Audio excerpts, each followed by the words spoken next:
சென்னையில் இளம்பெண் தற்கொலைக்கு முயன்ற விவகாரத்தில் யூடியூப் சேனலின் பெண் விஜே உள்ளிட்ட 3 பேர் கைது செய்யப்பட்டுள்ளனர். சென்னை கீழ்ப்பாக்கம் பகுதியில் உள்ள மாநகராட்சி பூங்கா ஒன்றில் இளம்பெண் ஒருவர் வாயில் நுரை தள்ளியபடி இருப்பதாக போலீசாருக்கு தகவல் கிடைத்தது.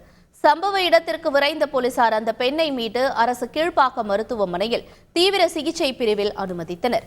7 மாதங்களுக்கு முன்பு மால் ஒன்றில் தனியார் யூடியூப் சேனலுக்கு அந்த பெண் பேட்டி அளித்ததாகும்.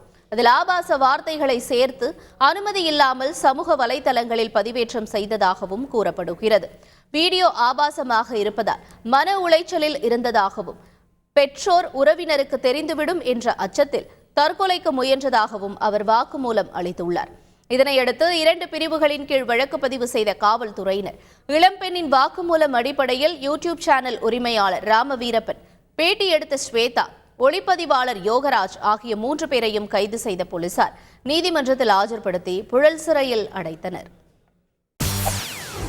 செய்திகளை உடனுக்குடன் தெரிந்து கொள்ள உடனே சப்ஸ்கிரைப் பண்ணுங்க.